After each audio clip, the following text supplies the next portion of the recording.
Hey everybody, Mike Shea here, along with Ryan Mendoza. We are the co-creators of Miskatonic High, and we are here for the commentary for issue 16.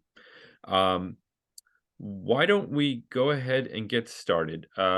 This issue has to do with mainly with Matt and Sarah going on a hunting trip and finding themselves in the midst of a big snowstorm and getting lost and ending up in the little village of Misty Stream. Um, Probably not a lot of people know this, but actually, this was an idea that came from Ryan. Ryan proposed doing this as an issue, as a plot, um, amongst a number of other ones that he came up with for season 3, and he presented it to me, and I loved it. I loved the idea of it. It matched with a couple of things that I wanted to do anyway, and combining those things, we were off to the races. So I guess the first question is, where did this idea come from for you? Well, I was always fascinated about the horror stories that was based in rural America. Hmm. You know, those kind of stories wherein teenagers get into car troubles Hmm. and then they seek help, and then the sort of Texas Massacre Hmm. sort of storylines, and then Uh-huh. it's been repeated in various media like Resident Evil Hmm. and stuff like that. And I thought, uh, we haven't really had that kind of story yet. So Yeah. maybe we could try it out. I mean, it is set in somewhat rural area of Hmm. America, right? Right. Miskatonic. So I thought it was perfect. But also, I thought when we were discussing about the backgrounds of the families who Hmm. lived in Miskatonic, I Hmm. thought, wouldn't it be fun if there was a lost family Hmm. who went on their own and built their own community? Hmm. It's sort of like, what would you call that? Those uh, Oh, communities who live in the outskirts of town on their own, yeah. like So that. yeah, utopian villages. Yeah, Yeah, like yeah. that. Mhm, So I thought it would be interesting to see a different point of view mhm, from what we've seen with the society who's been running the city and the town itself. mhm, So I thought that would be a great way to enrich uh, the mythology of the whole series. mhm. So yeah, I think it worked out in the end. Yeah, I do too, and, we talk a lot about, having shared reference points, and one of the things that you suggested when we started going down this road was we both sort of like those kind of stories where you start off slowly easing in and you know that something's not right, but you Mhm, progressively get more and more strange. And you talked about Shutter Island as one, which was both a mhm, book and a movie. And The Village was another one, which was a movie. mhm. Yeah, And that one. right. And I responded to that right away and it's like, yeah, that's exactly what we should do. Um in previous seasons, we had sort of set up that there are sort of some like city kids versus more rural kids. And, Sarah and Matt, one of the things that sort of uh, ties them together is they're much more rural kids. Yeah. And when I was growing up with rural kids, one of the things that they would do a lot is they would go hunting, either bow hunting or rifle hunting or, shotgun hunting, whatever it is. Usually for deer, sometimes for turkey, there's a lot of different hunting. And it's something you don't really see a lot in comics. And so I thought that would be an interesting thing for us to see. And we had sort of set up that Sarah and Matt are gonna try and be friends, Mhm. so they go on this hunting trip, and so, yeah, combining that idea with your idea about this sort of strange, creepy village that we don't realize how creepy it is until we really get into it. Um, Yeah.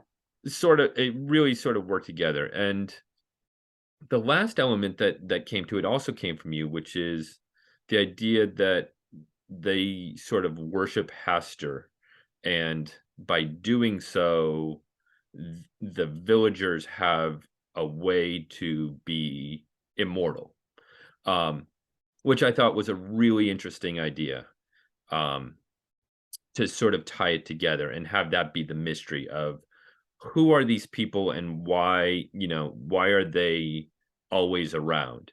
And Mm-hmm. when we started talking about that, we started talking about this idea of immortality and how it would work. And one of the things we came to was the idea of sort of swapping minds, um, Mm-hmm. kind of like the Lovecraft story, The Thing on the Doorstep, with the characters who can sort of take over another body, Yeah. which was a story that I had always really liked, and I always liked the idea of that. So to be able to finally bring that into our series was a lot of fun for me. Mm-hmm.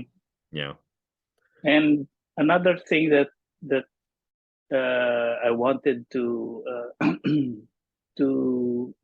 address was the fact that Matt and Sarah never really talked about what happened to Mhm. Barry. Mhm. So I think we hinted that in issue, what was it, 13 13, or yeah. something like that. Yeah, Mhm. I think that was basically the seed of this story. Yeah. That when you came up with that scene, we kind of determined that since the kids were going to be separated during Mhm. the next season, that it would make sense to have Matt and Sarah go on Mhm. an adventure Mhm. because it would be a perfect opportunity for them to catch up. I Yeah. mean, with everything that's happened with them, Mhm. they haven't really discussed any of the ramifications of what happened to them. I Yeah. think that's one of the minor complaints about the series is that the kids just go about their business. Right. But it's also one of the advantages because we don't get bogged down by too much drama. Right. But we do tend to try to go back to it and insert it into the conversations. And Mhm. this was really a natural way to bring that in, I think. Right, I think so too, and yeah, that was one of the things we had talked about, as well as just the idea of,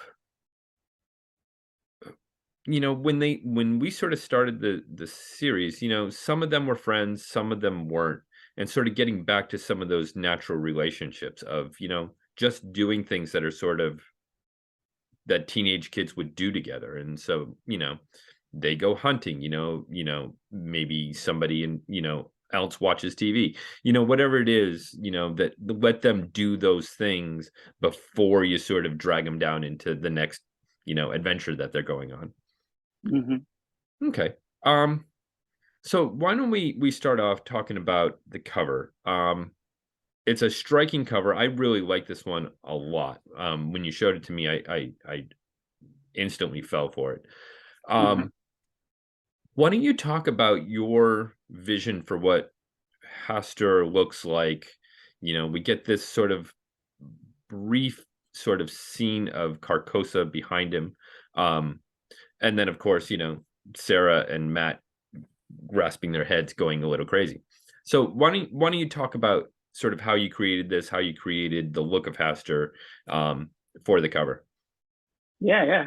I mean, I was kind of surprised that this was the cover that we chose because it's kind of spoilery in a Yeah. way, but the way we compose the stories, I think the reader should be aware now that you shouldn't really read the book by its cover. Right.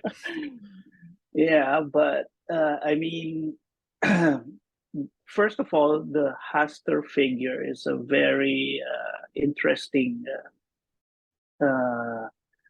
mythos creature for me Mhm. because his description Hmm. of Hastur is very vague. Yeah. So there's a lot of depictions of Hastur online and in books. Hmm. And if you're a fan of Lovecraft, you probably have seen different incarnations of Hastur Hmm. in one form or another. In this case, if you read this issue, you will Hmm. know that Hastur is prominent here, but also his statue, Hmm. which is very important in the story. Right. So the way I wanted to depict Hastur was that it he would have to look like something that was chiseled out Hmm. of rock or Hmm. something. So I couldn't make him into the messy versions of Hastur where he's all tattered and Hmm. tentacles going here and out there and various other depictions of him which looks weirder than that. I Hmm. wanted it to look like what he would be perceived as during that time. So Hmm. maybe somewhere around the 1500s or the 1800s, something like that. Okay. So it's more of a Renaissance type of depiction of Hastur Hmm. compared to the more modern or classical depictions of him. Hmm. Okay. So it's the tentacles and I mean the creepy nature is still there, Hmm. but he's still practically what you would view a king would look like Yeah. if you catch my drift. And Hmm. even the crown is supposed to be simplistic because Hmm. there was an era in art wherein, if you look at medieval Hmm. artwork, you will see that the crowns would look like the stereotypical crowns that we would usually associate it with drawings. Yeah. Very So simplistic. Yeah. yeah, very simplistic. But if you would probably encounter Hastur, I Hmm. mean, all of the elder gods would probably look very different from what you've seen them before because they're always shifting. Hmm. It's what it's what's interesting about them. I mean, you can depict them the way you would like to depict them depending on the timeline or story that you want to put them in. But basically, Right. that's the element that I wanted to put in, is that he was first and foremost a statue, Hmm. and then that's why when we actually see him in Carcosa, he's actually facing the other way, so Yeah. we We don't don't actually really see get him. to we don't actually see him, but we have a an idea of what he'd look like. Hmm. I think that's partly why I like this cover so much because it works so well with what you did inside the issue where we don't really get to see him front on. So it's like, Mm-hmm. it's so slight when we do see him in the issue that I like that the cover sort of broadens that part of it for the reader. Mm-hmm. Hmm. And then I think when I first drafted this cover, Hmm. it was just Matt, Sarah, and the statue. And Hmm. then you said, would it be cool if we actually saw Carcosa in the back? Hmm. I said, you should be drawing the covers next time. I mean, that's a great idea. Why did I not think about that? I mean, the doorway could have been a gateway through time and Hmm. space, and that's the collaboration that I love about the comics. Right. Yeah, as do I. And it brings a certain color to the cover, which you wouldn't think of. Because I mean, most of this issue is either in the forest or, snow covered or this little village. But it's, Yeah, you've got this striking sort of magenta color to it, that solely comes from Carcosa. Uh, It again, I like it so much. It really works for me. yeah, it's pretty eye catching, and the other concepts that we had was in the snow, Hmm. which I think it works better this way because I think there were panels in the issue wherein when you see the snow effects and Hmm. the biaki, I mean it really has this big impact. So Hmm. it was better to see it in the interiors instead of in the cover. Right. And you talked about the nature of sort of spoilers, and we talk about it quite a lot when we're trying to come up with which cover we're going to go with. And the thing that I liked about this was, yeah, it sort of spoils the idea of Hester, but it doesn't really spoil the plot of the issue, which, is, them in the hunting and getting lost in the snow. And then Correct. really the question, the part that we really didn't want to spoil was the idea of this village and how it all worked. And I think the great thing about this cover is it draws you in, you know that they're in trouble, but you don't know how, you don't know why, you don't know how this is going to come up. You just know that it's at some point it's going to come up, in some way, shape, or form. And so, it spoils it, but in a way that really doesn't reveal anything. Yeah, well, basically it's like horror movies wherein the poster is basically Freddy Krueger or Jason. Yeah, I mean, you know, he's the bad guy there, but you don't really know about the dream stuff in right. Friday the 13th until you watch it itself. And Hmm. when you watch it for the first time, you kind of get blown away by the concepts of it. Right. So, I mean, the same thing works with this cover. I mean, you Hmm. know, Haster is going to be there at some point, but you don't really know how it's going to get to that point, like you said. Right. Right. So I think the cover works out great, and hopefully it draws people into the issue. Um, Starting to dig in, we get Simon to give us our previously, to tell everybody what's happening, because he's off in the Philippines, or actually probably on the plane leaving the Philippines at this point. Um, so we don't see much of him. So it's kind of nice to go ahead and let him tell us the previously, since that's the Yeah, only yeah, appearance he gets. that's a problem with stories that are separated in the Hmm. timeline. So you don't really know how long they've been in that plane. Right. They tend to stay in that plane for a long time. Um, It's a long layover, I guess. eh, it's comics. Um, so he tells us our previously, and then we start off the issue in school of Sarah talking to Matt, um, talking to Jeff, who is one of the hockey players on the team with them. And Jeff, unfortunately, is in trouble with his parents and can't go on the hunting trip with them. And so it's just going to be Sarah and Matt together. And Sarah seems very, very disappointed about this. Um, we start off in the halls of school. We try to bring it back to school whenever we can. I mean, it's called Miskatonic High. It's, set Mhm. at the high school, so it's the place where all the kids are. So it's when we can tie it back to the school, it always works really well. It allows us to sort of touch base with everybody before Matt and Sarah go off on their own. So, Sarah and Matt can talk with Jeff, then turn to Alex, who is very tired from studying with Kerwin, burning, the midnight oil, learning Mhm. magic from him. Um, we can see Mr. Waleed, who is completely weirded out by why kids aren't showing up for the community services club. And, you know, Alex tells him that, everybody's been just so busy. Um, and just don't have the amount of time. And he, of course, responds weirdly, as Mr. Waleed always does.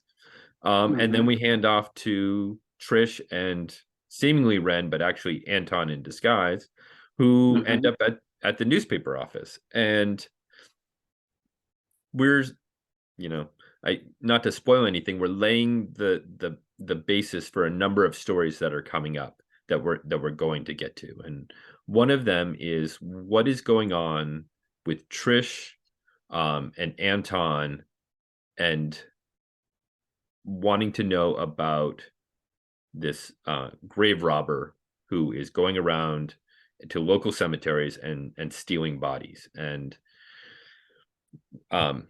Ricky, who runs the newspaper, as we saw in the short story at the end of season 2, knows something about it. He's been covering it in the school newspaper, and Trish is aware that he knows something that he hasn't printed in the newspaper and wants to know what it is. Mm-hmm. And what it is that Ricky knows where the grave robber, or suspects where he knows the grave robber is going to strike next, and lets Trish know. Yeah. Yeah. And then we move on to the next morning, where Sarah picks up Matt in Grandma's truck. And Matt, God help him, wants to make a stop to talk to the Druids. Sarah, of course, doesn't like the Druids, doesn't like Matt being involved with the Druids, doesn't understand why Matt wants to be involved with the Druids. But he's sort of tied to them, and finds out that he's no longer going to be working at the bank because the bank blew up, and now is going to be Yep. working at Clyde's auto body shop, which seems like a better place for Matt to be working. I think it's a promotion. I think Matt thinks so too.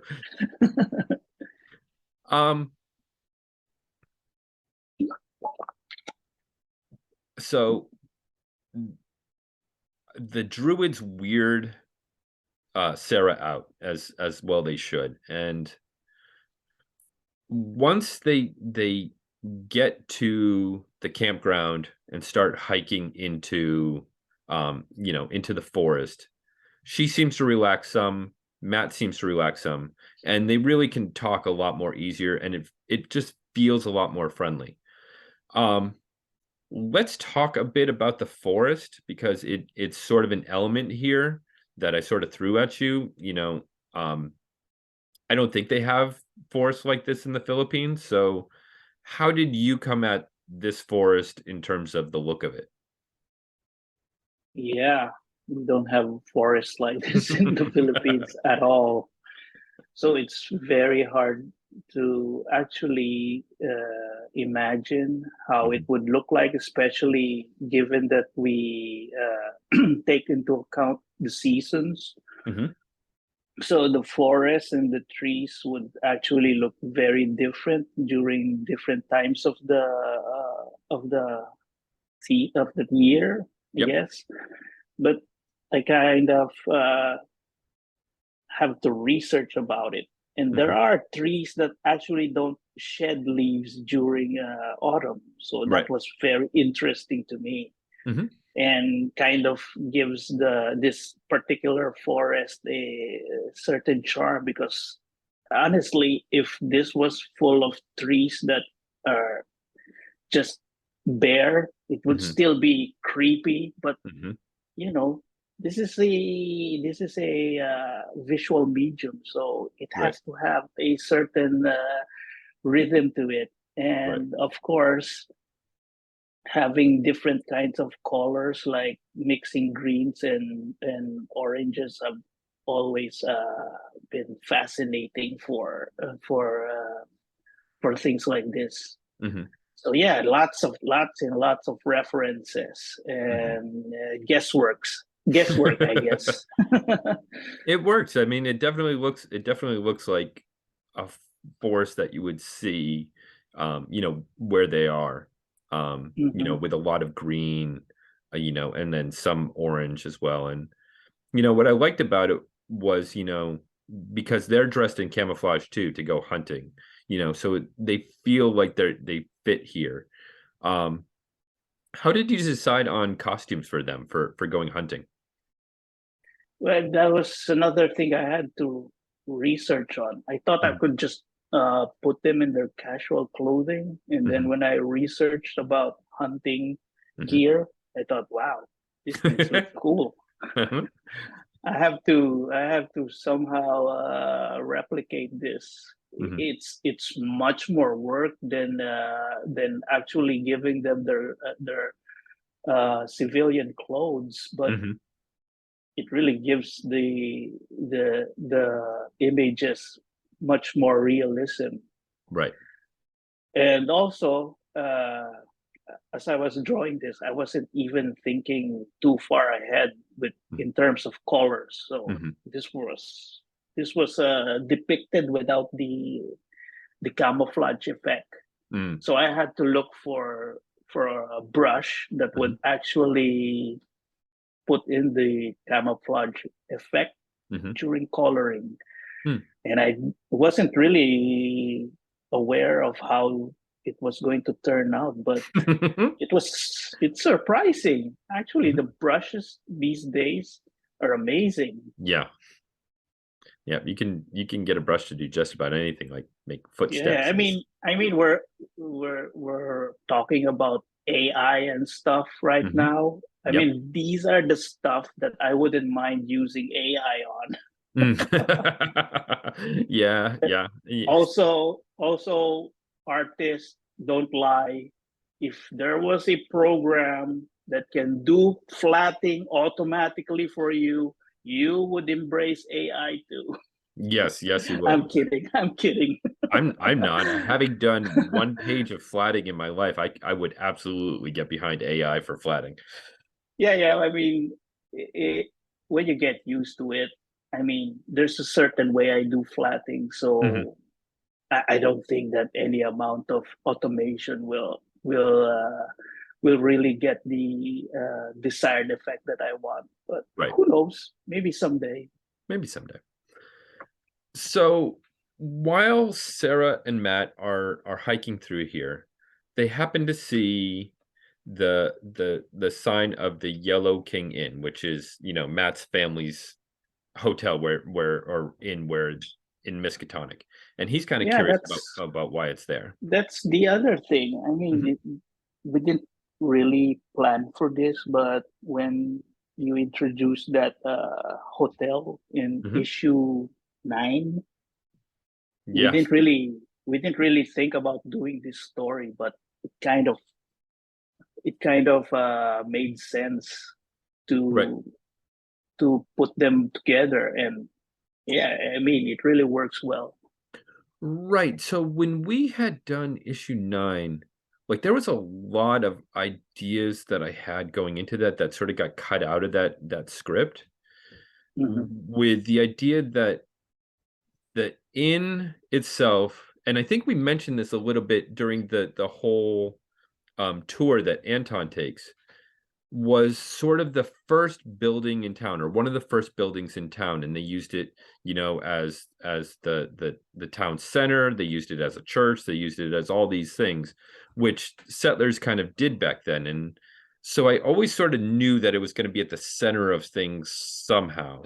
But yeah, like you said, until we sort of got to this issue, I we didn't really know how it was going to be used, and it just sort of, when you brought up Pastor for the idea of this story combined with, everything about the Yellow King Inn, it, tied to Matt and his family, it just sort of all clicked together, and it's one of those happy accidents that you come upon. Yeah, I mean, when you named that hotel as the Yellow King Inn, Mhm. it was just like a throwaway Yeah. reference Mhm. to those who know. I mean, ooh, look, Yellow King, autograph. Right. Right. Yes. And But now it has a deeper Mhm. meaning. It has a deeper connection, especially when they see the last few issues of Mhm. the season. Right. I think there's a uh, I think they'll grasp the storyline better, Right. and they will realize just how deep Mhm. the conspiracy goes. Right. So I can't wait to tell that story. Yeah, I can't wait either. And I mean, you make a good point, which is, sometimes we do these things. We add these little elements and they might seem like throwaways, but a number of comics creators who I've followed over the years, they talk about planting seeds. And you don't always know what the seeds are going to grow into. You just sort of scatter them about. And some grow and some don't. Some you never come back to. And so you throw these things out. And one of the things that we threw out was the Yellow King Inn. And it's one of those things that just sort of took root and grew from there and, just made a lot of sense. So, you know, Mm-hmm. you throw things in, I throw things in, and they just sort of grow from there. And you never know what's gonna become the next big thing. I think that's the natural progression of any long form story, is that the Mhm. more stories you come up with, the more the more stories that you can come up with in the future. If Right. you get my drift. I mean, when you start out, I mean, you plan out a certain number of storylines, Hmm. and then you think, do we have enough stories to Hmm. go on for 50 issues or something? And Hmm. then by the time you get to issue 15 or 16, you realize, man, there's so much stories I can mine from the Right. last 5 issues. Right. And then you go back to the first season, Hmm. and then there's so much more to tell from that period. Right. And we're kind of on the outskirts anyway because of the way we do our issues. We tell our stories, in one issue or in two issues, and then we move on to the next one. Most other books, they would take a story like this and they would tell it over 6 issues, and that would be a graphic novel. And we're Mhm. doing it in a single issue and moving on because we have so many ideas we want to tell. We like telling these stories one and done. But yeah, it's like, can you imagine if we were doing it that slowly? We would have to do 150 issues to tell some of these stories.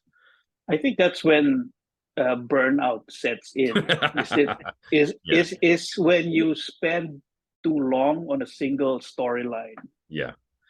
Yeah. Like you said, if we told this in 6 issues, we'd be burnt out by the last issue, and then we just end up thinking, what should we tell next? Right.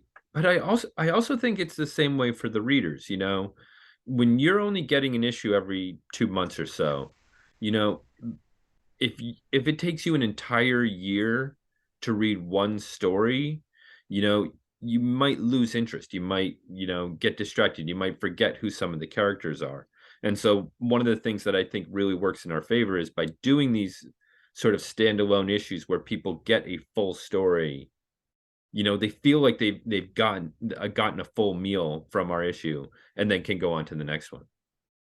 Yeah, Okay, so as Sarah and Matt are hiking through the woods, they happen upon these two tourists from New York City who are down and they're sort of making out when Sarah and Matt find him. And um they're talking about visiting and checking out the area and things like that. And you know they make this remark about doing their sightseeing, which is really code for making out. Which Matt makes a joke about it, that he and Sarah are going to go sightseeing. And you know Sarah, of course, has torn feelings about Matt, wants to be friends, probably still harbors feelings for him, but is trying not to because, they're friends and they're on the hockey team and whatever. Um, and then they move on. And as they do, they see the stream of, probably some offshoot of the Miskatonic River, as well as a little tunnel about where the stream goes into. Meanwhile, Matt is talking about history because it's something that he's gotten more interested in the last several issues. Really dating back to the time travel issue, which was number 11. 11. Yeah, number 11. Yeah, Um, 11. when he went back in time, he started seeing history from his point of view. It's one thing when you read a book about history and you just think, okay, well, these people have long since been dead. It's another thing Hmm. to witness it yourself and feel like you're a part of it. And I think Yeah, firsthand knowledge.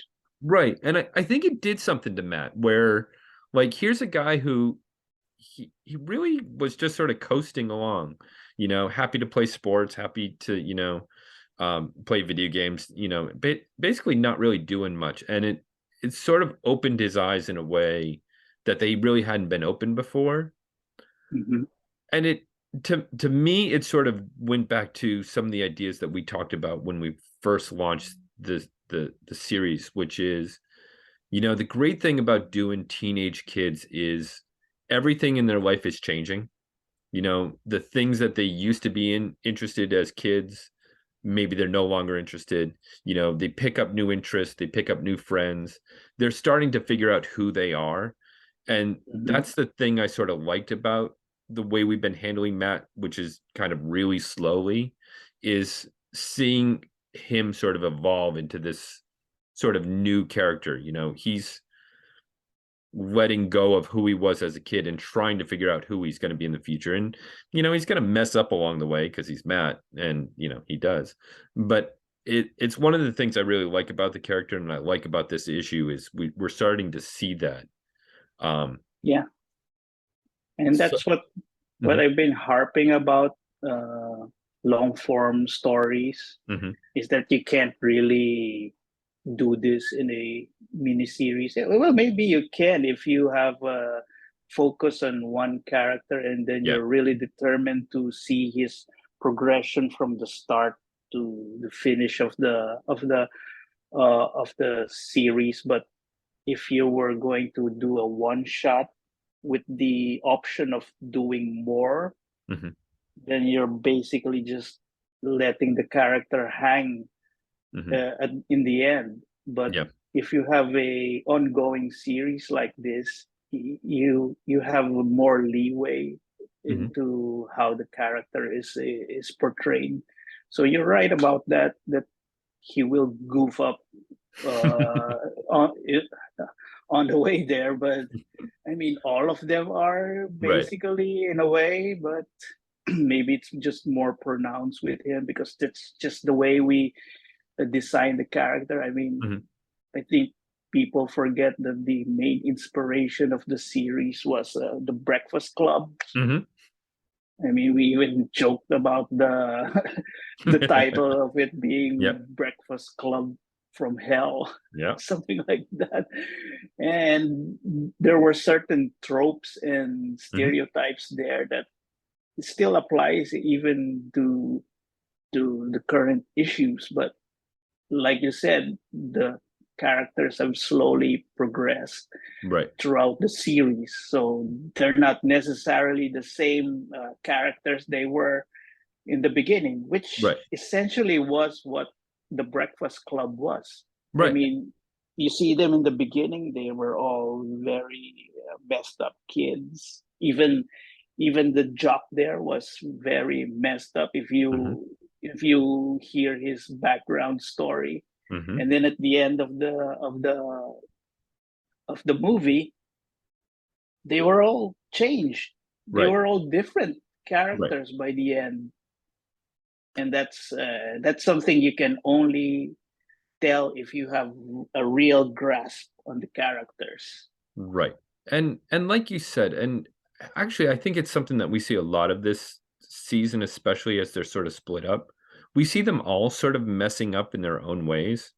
Matt it makes his mistakes, but we're going to see Alex makes her mistakes. We see Sarah makes her mistakes. We see Anton make his mistakes. You know, we talk about it a lot about how we want to treat these like real teenage kids and they don't do the perfect thing every time because that would be boring, but also it's not very realistic. It's more interesting to see Matt mess up and then recover from it and how he learns from that, or to see how Alex messes up and how she learns from that and moves forward. And I think that's the interesting thing, like you said, about long form storytelling is Uh-huh. it's an evolution. You're not going from A to B with these characters. That's just the start. You're going A to B to C to D and keep moving forward, and they're always moving forward. I mess up all the time, and I'm an ancient man. Yeah. So I mean, it's the basics of even the mystery novels mhm, and noir stories, wherein the general rule is you show the character mhm, and then you make it appear as if he's winning, mhm. and then at the middle of it you just pull the rug from under them, and then they just keep messing up each Mhm. time. And for some reason people tend to like characters who are being beaten up to a Oh yeah. pulp, because the payoff in the end when they succeed is Mhm. so much more gratifying. Right. You're Is absolutely that right. the reason? Is that the reason why women like watching mystery shows and stuff, murder mystery shows?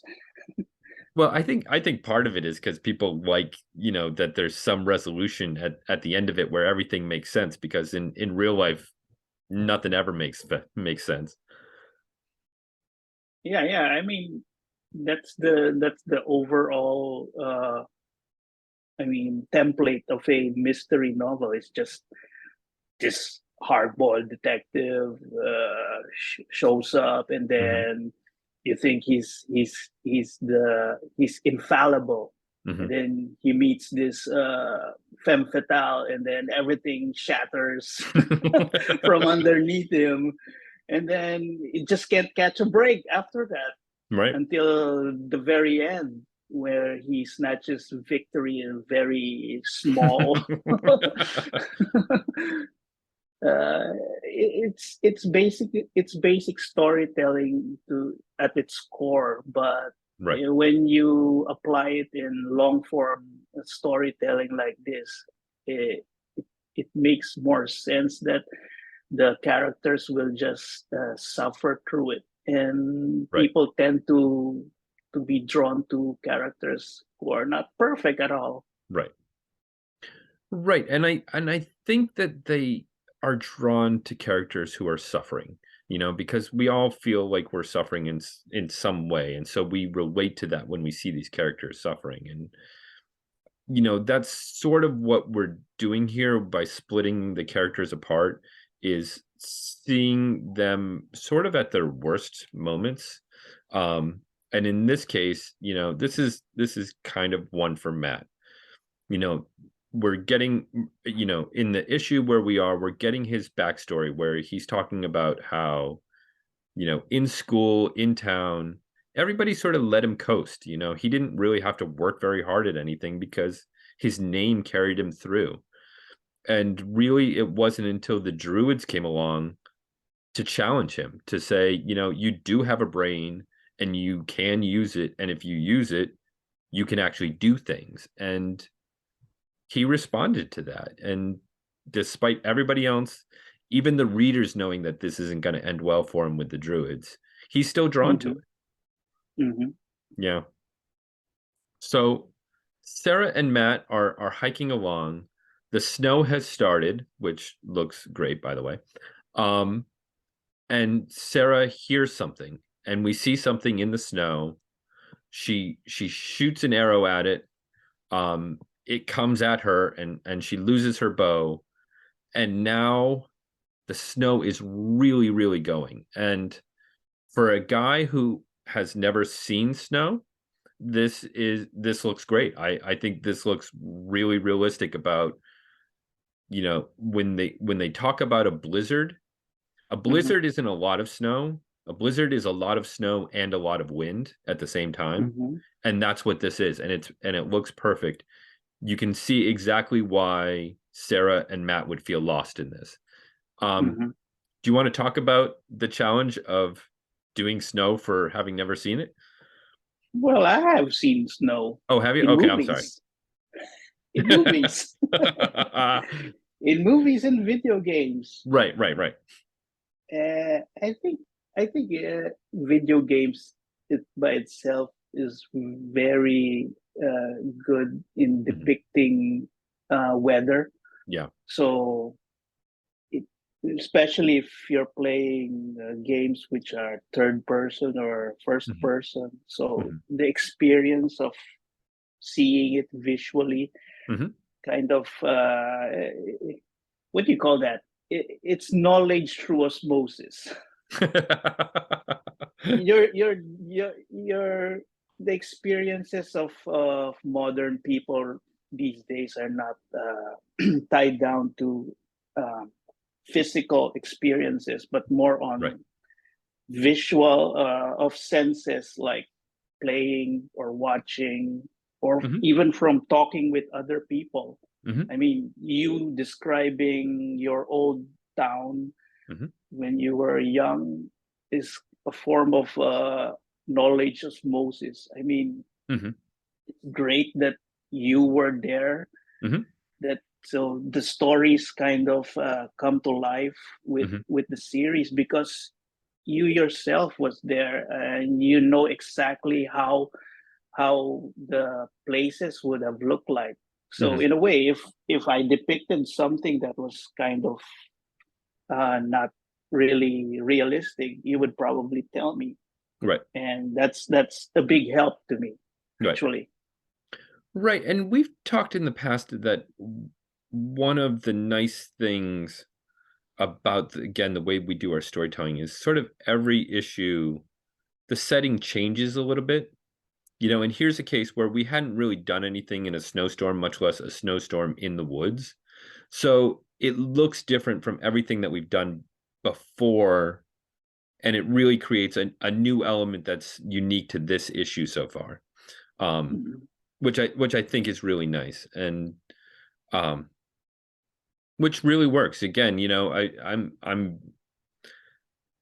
like you said, I'm a sounding board for you, and I when I look at the snow, it feels like real snow. It feels like what I've been through.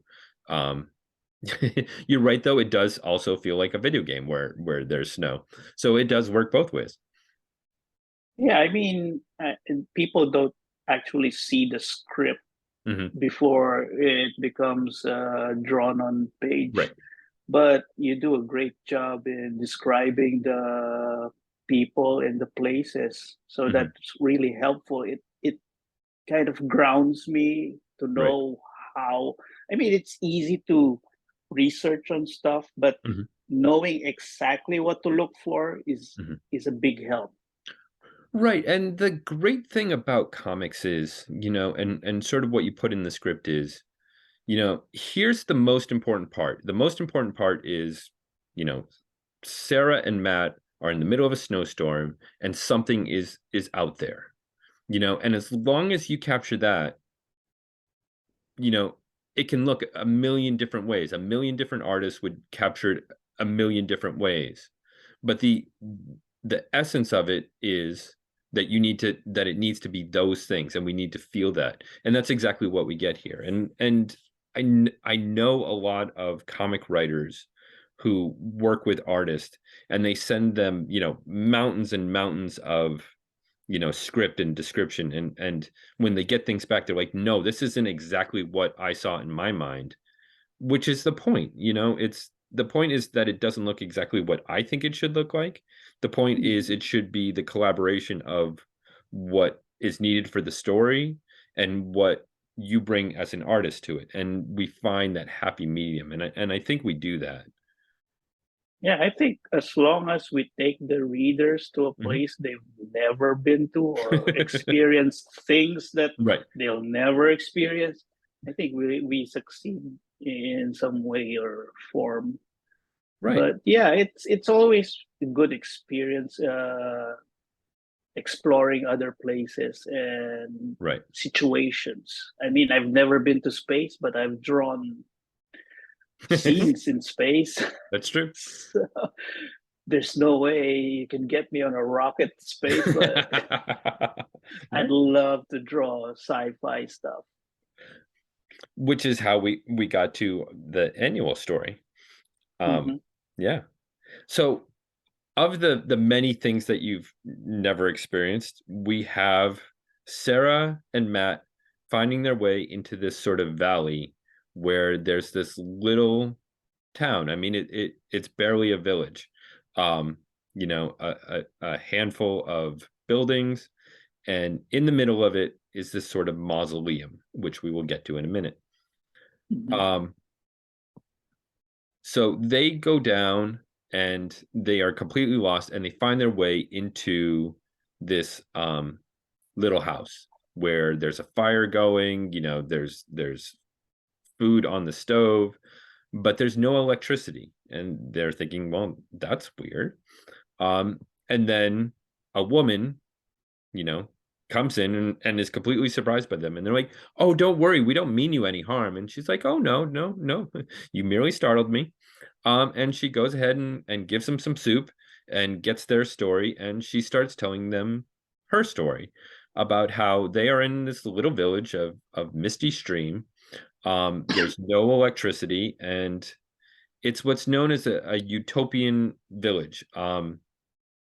This was a thing in the 1800s in the United States where people came together and they're like, okay, we're going to form these perfect communities. And they came up with outrageous rules for it. The one that most people probably know are the Mormons. They started off as a utopian civilization. Mhm. The Shakers is another one. They end up becoming furniture makers.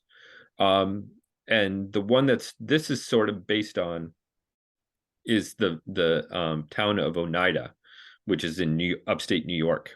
Mhm. And they had ideas about there wouldn't be any marriage. There would be, I seem to recall that they wouldn't have children. That everyone was going to be completely equal and free. And it's very strange, some of the rules that they have, but so we applied some of them to this, that Mhm. there's only 10 members in the village who live there all the time.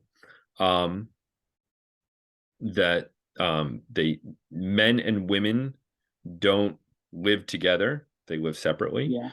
Um, and by the mausoleum, there are these little statues of the people who have come before.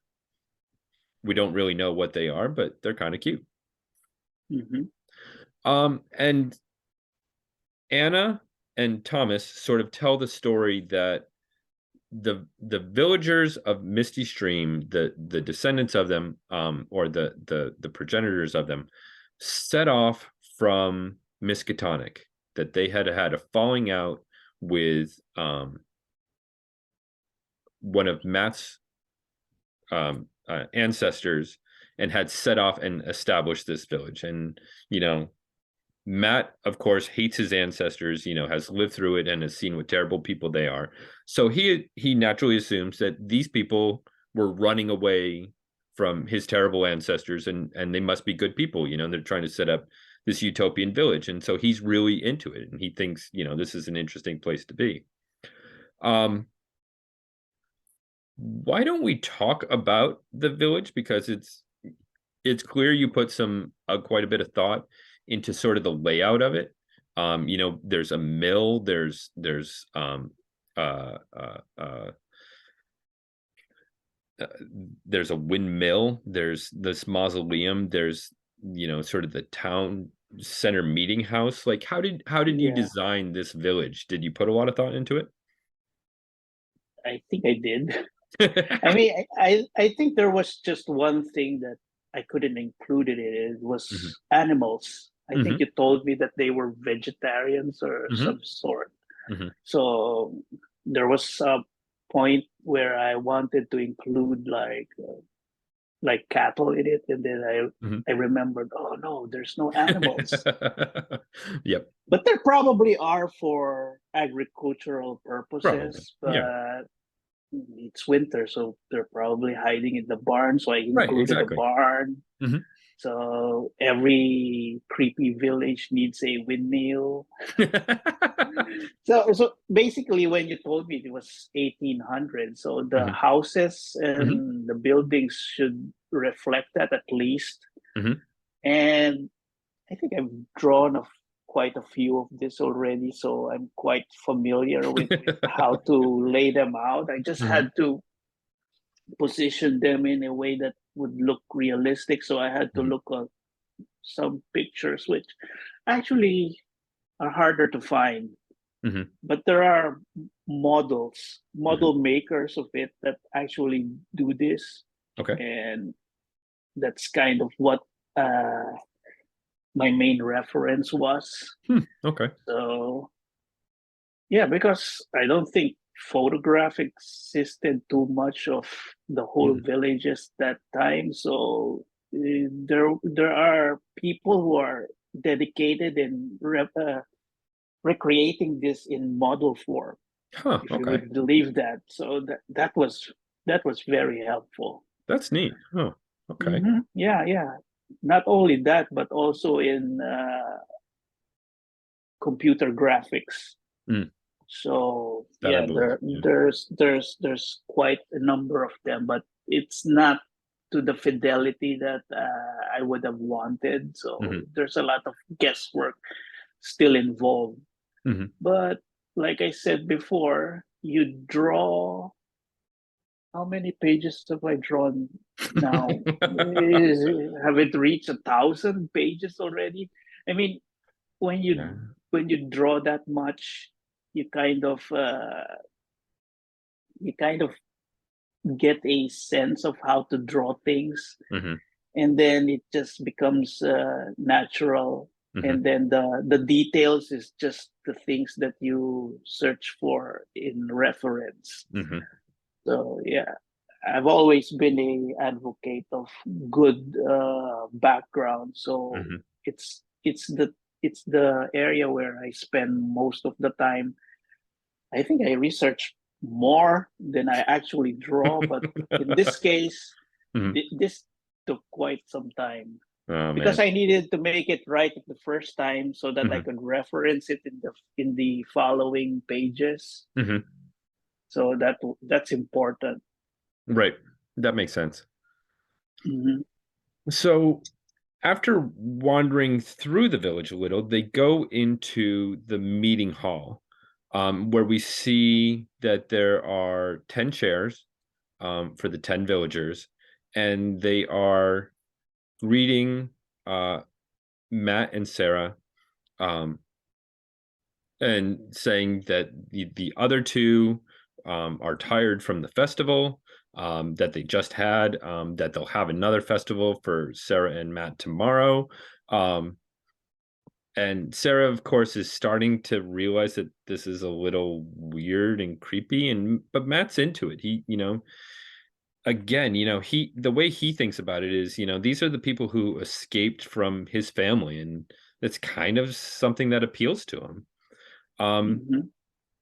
so Sarah goes over and sees the old-timey picture of the original 10 people, with the little plate that tells us their names, before, Anna and Thomas, split them up for the night. Because again, men and women can't sleep together. So Sarah goes off with Anna, Matt goes off with Thomas. Um, and Sarah, is asking Anna about it, and Anna's being a little weird about how she came to this village, why she stayed in this village, um, wanting to escape from her life. And of course, that's something that Sarah understands. But she's still not quite sure about this. So she sneaks out, and gets Matt, and they go back to the meeting hall, um, where they see the 10 names, which includes Anna and Thomas's name. And how are their names from back in the 1800s when this first started? Um, and they smell something burning in the fire. Um, and just as Anna and Thomas are about to catch them, Sarah comes up with the idea of kissing Matt as a way, since men and women aren't allowed to be together, that would explain why they're out and about, is not because they're snooping, but because they wanted to make out, because teenagers. Sightseeing. Yeah. But it also sort of plays again with the idea that Sarah's feelings for Matt are very conflicted, and this was kind of a fun way to show it, you know. Um, so Anna and Thomas aren't having any of this, and bring Sarah and Matt back to their respective houses, and of course watch over them all night long. And I like how you gave Anna like those red eyes, just sort of watching her. And the next panel, we see him in the morning, and Thomas has red eyes as he's walking through the village carrying this axe. Um, so, do you want to talk about why you gave them the red eyes? I think at this point they were starting to show the real nature. Mm-hmm. So it's more of a figurative thing than a literal thing. Mm-hmm. It's more of like maybe something with the if you were using a video camera, it's like Mm-hmm. an abstraction or a Mm-hmm. of the camera, Mm-hmm. sort of like that, wherein you have red eyes or the white pupils or something like that. So Mm-hmm. it's kind of subtle in a way, but Mm-hmm. it's not like they really have that kind of eyes. Right, right, right. Well, But and we've never been quite that literal. We are always a slight bit removed from reality in many different ways in this comic. And so I think those little elements work. They're an element that adds to the story that I enjoy, and I hope other people do. yeah, yeah, and even the mist starts showing up Hmm. in the next panel. Hmm. So everything is like amping up. Hmm. So the feelings that Sarah had about the village is Hmm. like becoming reality Right, becoming slowly, physical. Yeah. Hmm. and you can tell that she's really aware now. Yeah. She's paranoid. She's looking around. She's seeing things that she didn't realize before. Hmm. And then Matt is still kind of oblivious because he really wants to believe in this. Right. I think what we're starting to learn about Matt is that Matt can be oblivious because he wants to believe in things. He wants to believe in things that are good versus the things that he knows are evil. And I mean, there's a lot of people who are like that. And so I like that about Matt. Mm-hmm.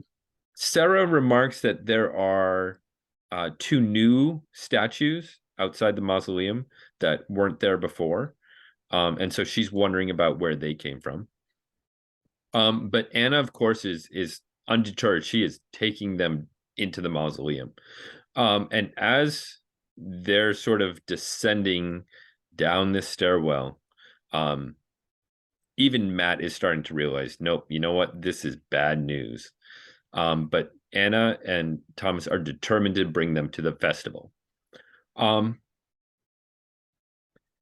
they end up in this sort of underground sort of place where there's this sort of tree roost thing. There's this mist, and there's this platform. Um, and on the platform, they see the two tourists that they had seen from way back when they first entered the forest. And Mm-hmm. Sarah probably sees this as a means to escape, like, hey, here's some people who are going to help us get out of here. But as they're talking to the tourists, they realize that the tourists aren't like they were before. They Yeah. talk about sightseeing, and they don't get that sightseeing is a reference for making out. And Matt quickly realizes, they are not who we thought they were. And at the same time, Thomas is showing up with this axe, and we see that underneath the platform, underneath this tree roost thing, is our statue of Hastur. Mm-hmm. Um, and it's almost coming up out of the mist, coming up out of the water, and I really love that image of it. And how did you sort of approach that with the statue sort of underneath there coming up out of it? Well, as when I was coming up with the village, so Hmm. if I go back to the Utopia main page, Hmm. you will notice that the mausoleum is the building that looks different from the rest of the of the town, Yeah, it's much more and that's costly. on and that was done on purpose because what I imagine the building to be is much more ancient than Mm. the town around it. Hmm. So, given that, the underground part is even more older. Hmm. And the statue of Hastur there is Hmm. probably the very first structure that was found there. And then everything else was built around it as Hmm. if to protect it. Hmm. Why? We'll find out soon, I guess. But it seems that whoever was present during that time, who knows, maybe hundreds of years, thousands Hmm. of years, Hmm. saw to it that this statue was important enough to protect it, Hmm. and so they built on top of it, and then Hmm. on top of it, and then what we see of it now in 2018 is Hmm. practically years and years of buildings being put on top of each other. Right. So this scene where we see the statue is actually the most ancient part of the building, and Hmm. so it's very very what how do you describe this? It's not as polished as the rest of Hmm. the building is what I want to say. Right. So it's very basic, it's Mhm. very grungy. It's more like a an ancient uh ritual place Hmm. or sacrificial place Right. if you want to put it that way. Which is exactly what it is.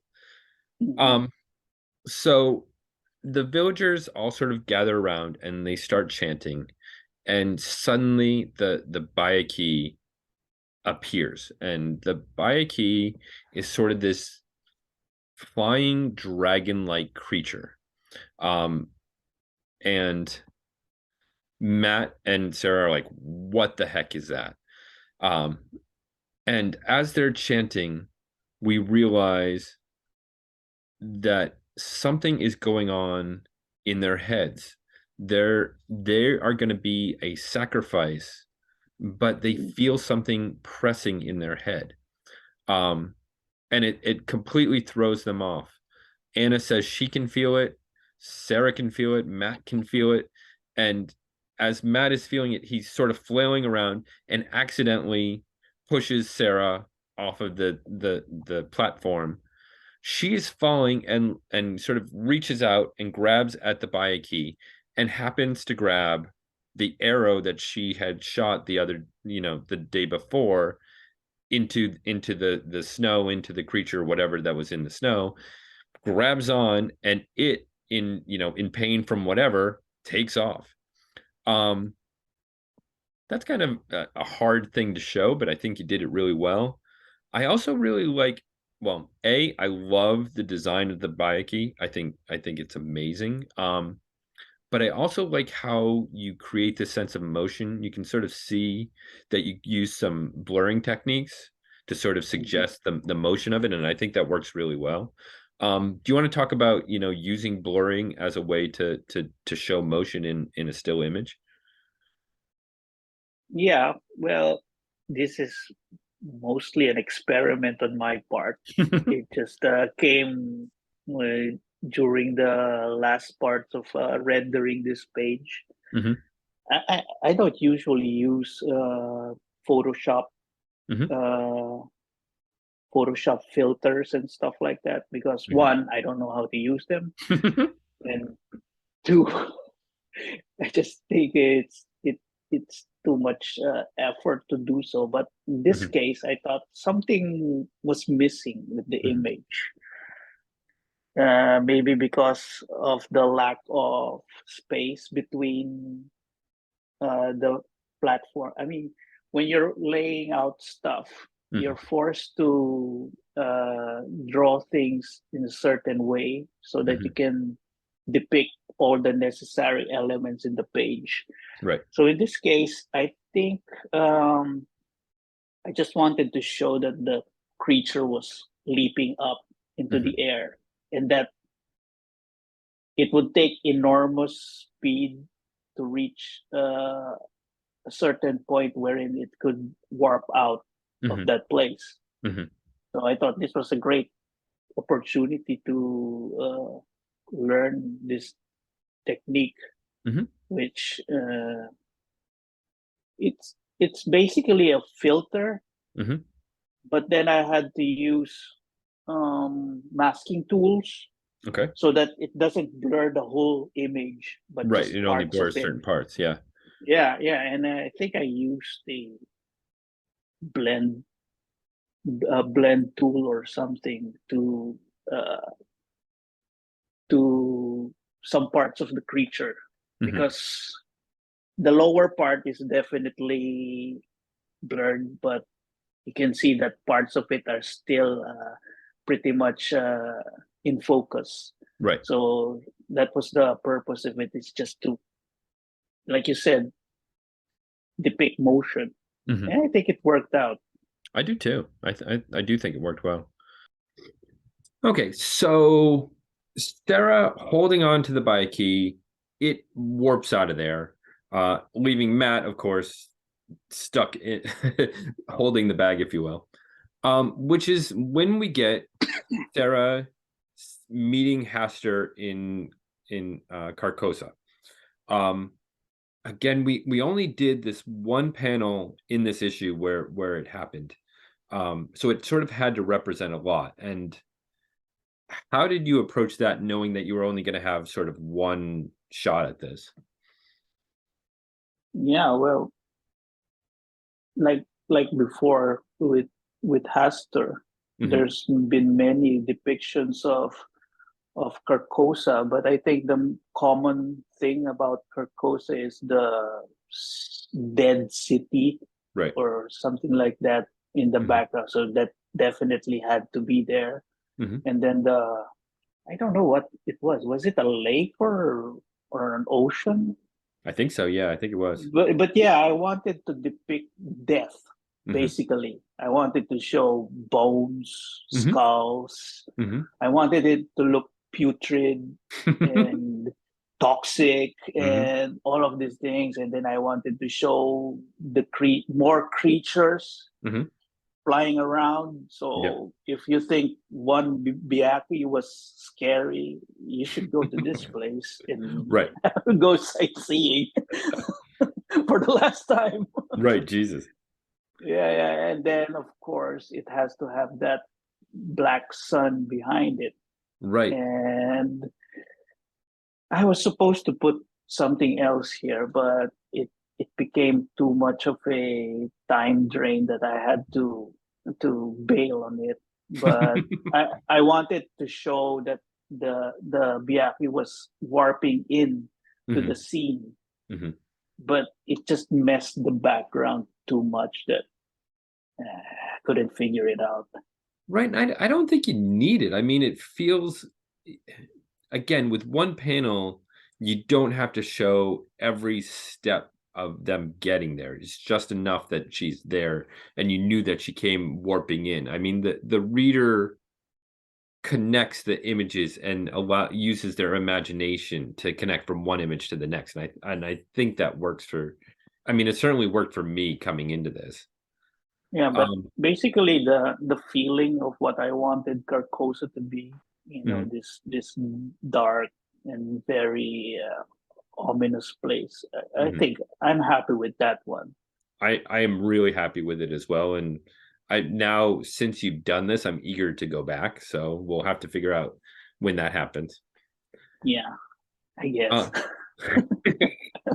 anyway, Haster realizes that Sarah's there. She's not supposed to be there, and so sort of tells her to be gone. And the Bayaki sort of teleports her back, and she lands, in the outskirts of the village where we happens to find her bow. Um, and I think that works because, that's where the Bayaki had teleported in and out before, early on in the issue. So it made sense that Sarah would go back to this place. Mhm. Um, Sarah has her bow. Now she wants some answers. I, she wants to go rescue Matt because somebody needs to, but also, you know, this town is a mystery that now needs to be solved. Um, Further, she has a voice in her head talking to her, um, which we get a feeling for, um, telling her that she, can't believe that Haster spoke to her. She should give herself up, and she's going to be killed. She's just sort of cattle for them. You mentioned not showing cattle, and I always kind of felt like it was because they sort of feel that other humans are their cattle. Um, to sort of, that they sort of prey upon. Mhm. Um, Sarah goes back to Anna's house, and we get this. She's sort of seeing Anna's memories of the last time that Anna had changed bodies, and now we're really starting to understand what happened, which is in the village, the villagers get old, outsiders come in, they bring them down to the festival, and through the Bayaki, through Haster, through the statue, they switch bodies. They're, the villager goes into this new body, the new person in town goes into the old body, and there's a villager waiting there with an axe to sacrifice the old villager's body with the visitor's, persona in it. Yeah. um which again, we had worked that out, when we talked about how immortality was going to work for them. We sort of decided we didn't want people who just live forever. The idea of switching bodies was really, it's kind of fun, and it's worked in so many great horror stories in the past. Invasion of the Body Snatchers, all kinds of things like that. Mhm. That I think it works really well, and I really enjoy it here. It explains the creepy village. It explains all the weird things that they came across but they didn't understand before. Um, Yeah, but what it doesn't explain is mhm. how old the No, people who originally lived there. right. We get a sense of it, but we're not really sure. Right, and that's the thing, especially in sort of Lovecraftian story or horror stories where there's this sort of magical element. You never want to sort of unveil all of your cards, about, Mhm. you know there are readers who want you to tell you, who want you to tell them exactly, okay, how old is this?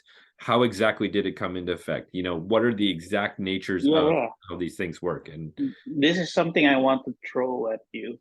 mhm, When this group of people came in here in what, uh, maybe the 1800s, mhm. do you think they were the first to discover that statue, Oh, or heck no. or were they met with people already there? Well, that's the great thing. So much the same way as we sort of planted the seed of the Yellow King Inn, we started planting seeds here. We started planting seeds with Hastur, and we started planting seeds with the statues and all of these things. And, as good creators as we are, we let those things sort of carry us to the next thing. And we have those same questions that the readers have. It's like, were they the first ones? Were there people there before? How did it work before? And the great thing is you let your imagination sort of run with you, and then you come up with more answers, or you already have the answers and you're sort of planting the seeds for it. So yeah, those are all questions that hopefully we'll have the opportunity to answer. I hope so. So while Sarah is in Anna's cabin, talking to Anna, the two former tourists who we now understand are have been taken over by two of the townspeople, stumble upon her, and she successfully convinces them that she's actually Anna, that Anna did take over the body, and she tells them, "Oh, go deal with this, this husk of a body, make a sacrifice to it," and puts on Anna's jacket and manages to walk out. Um, that's one of the things that I enjoy, and I enjoy talking to you about before we do a comic, is sort of painting our heroes into a corner, where something happens and we need to figure out a way to get out. It's our stories aren't necessarily action stories where somebody grabs, a bow and suddenly becomes Rambo. Ours Mhm. is they are weak kids, often outnumbered or you know, out strength, and so they need to think their way out of it. And Yeah. that's what I enjoy about this. And a lot of times I get caught. I'm like, I don't know how to get them out of this, which is usually when I contact you and I'm like, how do I get them out of this? And between us, we figure out the plot to get them out of there. Well, it goes back to what we were talking before about detective stories and mysteries and stuff. I Hmm. mean, it starts off with the detective having a gun, Hmm. but by the middle of it, he loses it, or he gets Yeah. his hand broken, Hmm. or he loses his eyesight. Hmm. So he has to figure out a way to defeat the bad guys in another Right. way. Right. So maybe he tries to trick the femme fatale, Hmm. or he hires a muscle or something like that. So Hmm. it's never a clear path Right. of be hero, be save the day, be get the girl in the end. So Right. it's usually very complicated way of getting there. Right. And like you said, the kids, although they have their own strengths, Hmm. they still don't know how to use it uh, to its full capacity. Right. Like we know what Sarah is capable of doing, Hmm. we know what Matt is capable of doing. Right. But as kids, I mean, we may have spent 16 issues already, but the time that has gone from the first issue to current issue is what, mere months. Yeah. So their progression and their understanding of the situation, of their abilities, is still very limited.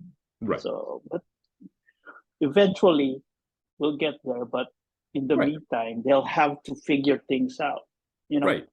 And that's the Scooby Doo your way out of it. right. And that's the fun for me, is the figuring out, that you don't want to just throw them in where they know everything. I mean, you want them to sort of have to put things together and put the clues together, and the reader, wants to try and put those clues together before, we're presenting them the answer. And if you give them the tools to do that, they generally appreciate it. Exactly. You really want to have the readers interact with the story. Hmm. So when you show that something bad goes on with the characters, before they flip the page, they're like, "Oh man, how are they going to get out of here?" Yeah. And that's interaction. Right. In a way, that's interaction. So Hmm. you're provoking the mind of the reader into thinking of what could come next. Right. They're basically trying to get ahead of the story, and then when they actually get there, oh, I didn't think of that, Right. or whoa, that was surprising. Right. Right. And the That's payoff and the mhm, payoff is made more satisfying that way. right. No, I think you're exactly right. So Sarah, while wandering around the village, she has lit Anna's house on fire because A, I think she's ticked off at Anna, but also, to create this diversion, is heading towards Mhm. the mausoleum and sees the little statues and sees a little statue of herself. And she is starting to put together that the statues form from the sacrifices. Whenever someone gets sacrificed to Hastur, they become this little statue, and realize that she's sort of halfway to being a sacrifice because she still has Anna in her head. Um, and Anna is trying to get her to touch the statue. There's something that's going to happen that if Sarah touches this statue, Anna's going to get more possession of her body. Um, and Sarah's got to fight it. Meanwhile, she's again having experience with Anna's memories, which at this point we know aren't even Anna's, probably, two, maybe three, maybe four, who knows how many people back to when they were in Miskatonic, and were driven out by Matt's ancestor, and they took the statue from there, and set out in these wagons and set up the little village of Misty Stream, hiding away from Matt's ancestors. Um, Sarah figures out that if she can use the jacket, she can wrap it around the statue so she doesn't have to touch the statue. And she is pulling at it. It seems to be rooted into this spot. And she figures, okay, if she can move it, if she can get rid of it somehow, maybe it won't have such power. And as she's pulling it, she finally pulls it up. It goes plush, and there's some water underneath. And once the statue is pulled up, Anna's voice is gone. Um, I love this image of her sort of standing up with Anna gone, and you can see the village inflamed behind her. That's kind of a really awesome sort of shot you got going there. Um, and I like that way we're sort of conveying time about how the fire is spreading. This is a little town without electricity. There's no smoke alarms to set off, and the fire would move from Anna's house to the next house and slowly income take start burning the whole village. And there's only 10 people, or now 9 people in the villagers, so it would take them a while to try and put out the water. And in the 1800s, the fire was a serious thing that could burn a whole village. So um, I like that element of it, both in terms of the storytelling, but also in the art and how you convey it, slowly taking out the village. Mhm.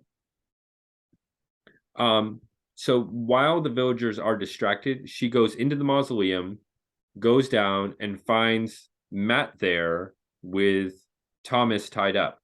And there's this sort of brief moment about she doesn't know who is whose, because when she left, Thomas was taking over Matt's mind. Um, and Thomas is happy to play along because, he's tied up, and, he would prefer not to be. So he tries tricking her, but, very quickly realizes who is Matt. Um, and then we get this cool 12 panel page. I mean, I don't think we've ever done a 12 panel page before. No, Um, I don't think so too. which is completely awesome. And deals with sort of the action element of Thomas trying to catch them, and them trying to get away from Thomas. Do you want to talk about how you composed this page? It, the issue was already going very long, Mhm, and I think I suggested that we put an additional scene here just to mhm, tie up the escape, mhm, to add more tension to the mhm, escape.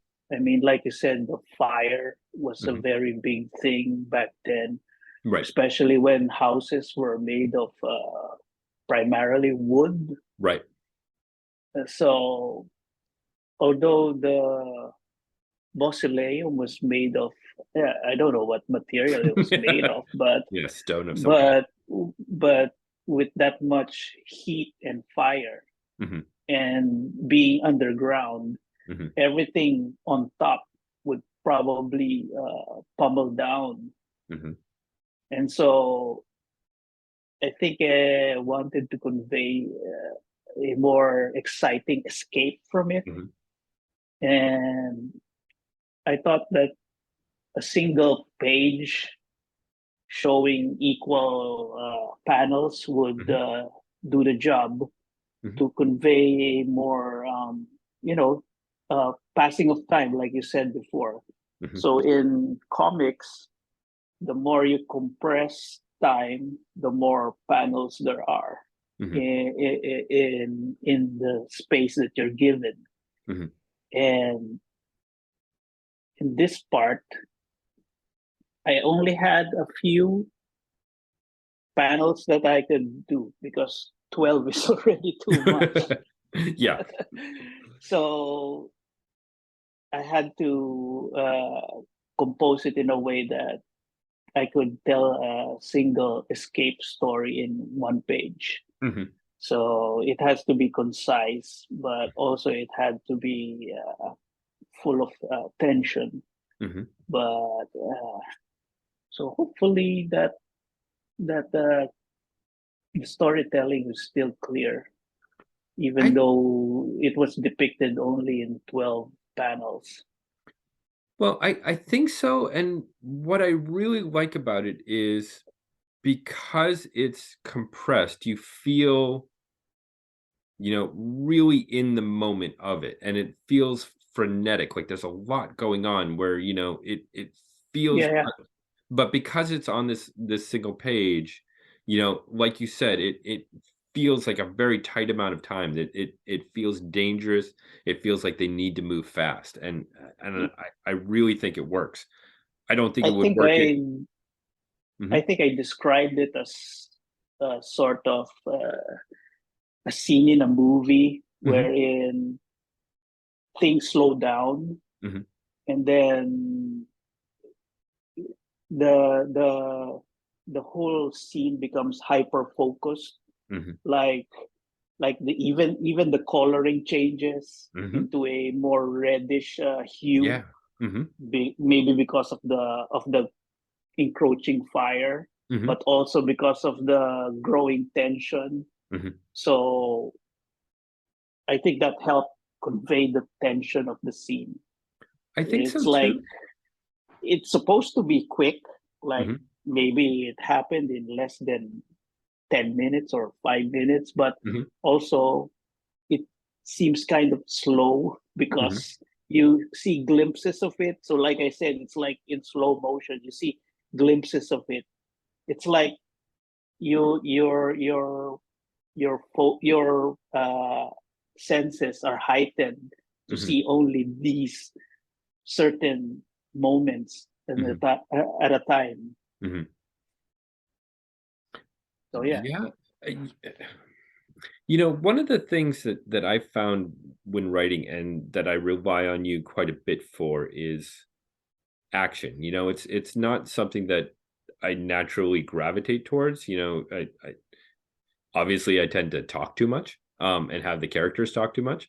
Um, so one of the nice things is when you suggested this was really allow Matt to have this moment to shine through where, he sort of took charge and was kind of action oriented. He's hitting Thomas with the axe. He's grabbing, he's running and they're jumping. It's in an otherwise talky issue, there's a lot action all of a sudden happening, and that feels real to Matt, which is why when you suggested, I was like, yes, absolutely, you should do that.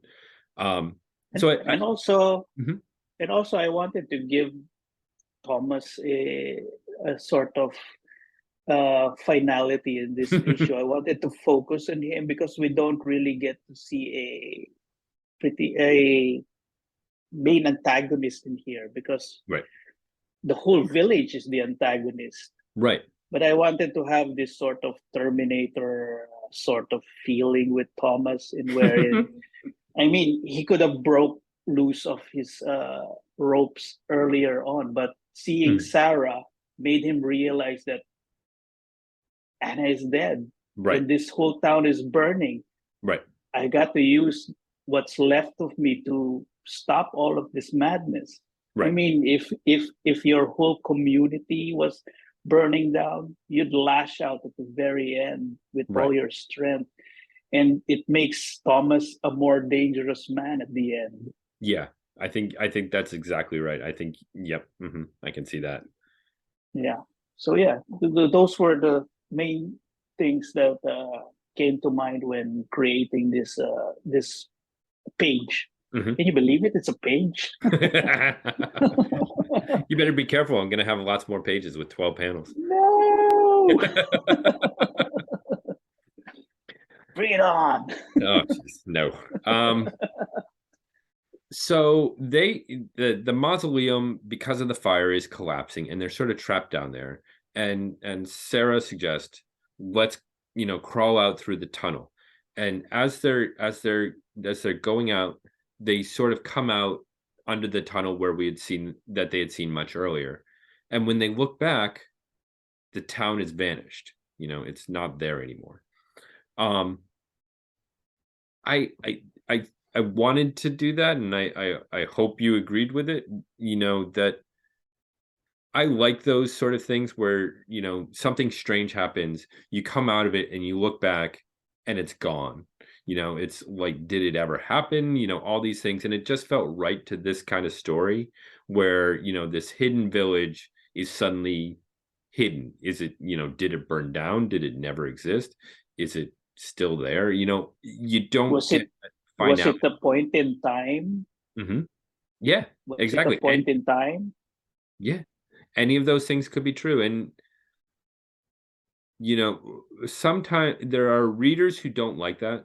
You give them sort of these ending, and they're like, "No, tell me what happened. I need to know exactly what happened, and I need to know the physics of how it happens." And there are other readers who really embrace this and say, "Okay, you know what? Now I get to imagine, maybe it was in time, maybe it's still there, maybe it's got a magic masking, a magic spell masking it, hiding it from view under certain circumstances. There's a million ways that you can answer this, and maybe we'll come back to it, and maybe we won't, and maybe you'll just have to have the answer that satisfies you. Yeah. um so I like that. um as they're leaving, there's this nice moment of Matt and Sarah sort of walking, and Sarah telling Matt, "You can't trust people just because they hate your family. That's like not a good enough reason to trust people who are clearly not good." Um, and she's also kind of thinking about the idea of changing bodies.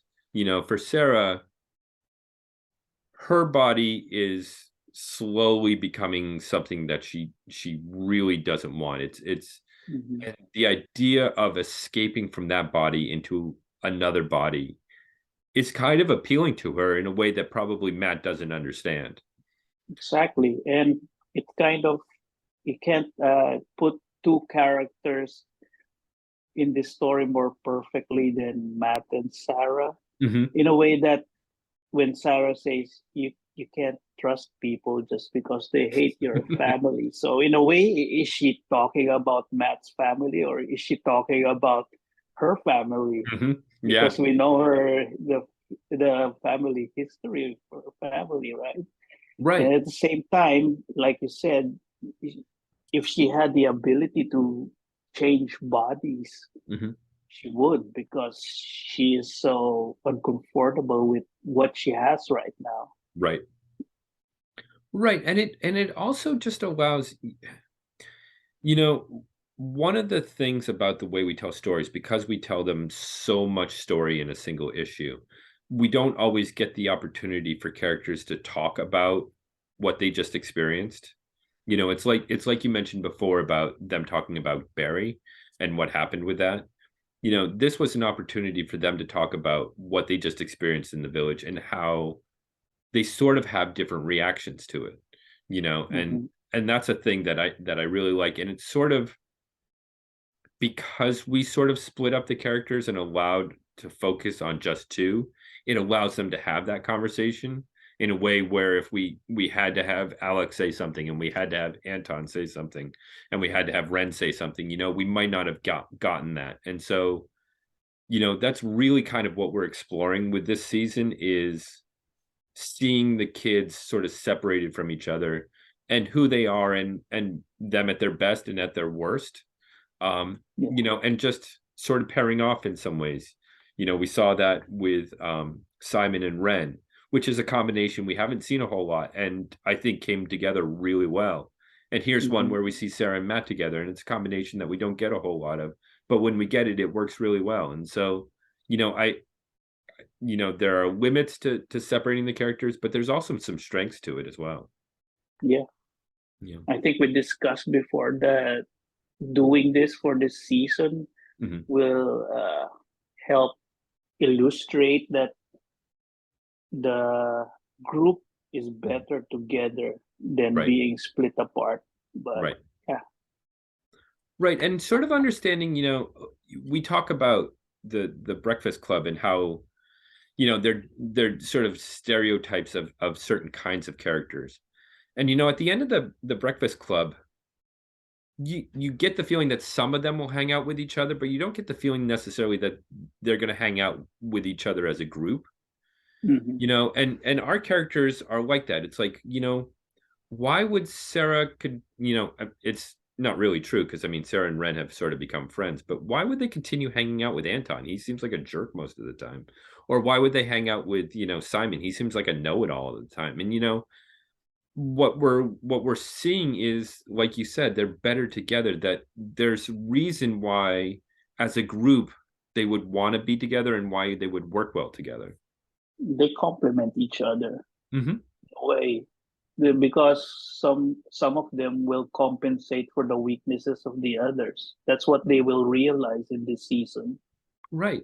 And also, it's one of those things when you go through something with someone else, that shared experience creates a bond between you, even if you're not character people who would necessarily hang out together under other circumstances. You know, I think of like a workplace. People at a workplace are not necessarily going to be friends, but they have that shared experience that they go through and they create friendships, even if it's just work friendships that now create this new relationship moving forward. And we're sort of seeing that with these characters where they're going through these weird experiences and the only other people who understand it is really themselves. Right. Yeah. I agree. Yeah. Thank goodness, because we got to work together. Well, it's the same with school anyway. I Right. mean, from different backgrounds and different statuses, Hmm. we sometimes you just have to come together to either just get through school Hmm. or whatever. Right. And it's something that happens sort of especially early on in school where again all people from different backgrounds are sort of put together, but also it starts, especially high school, it starts changing.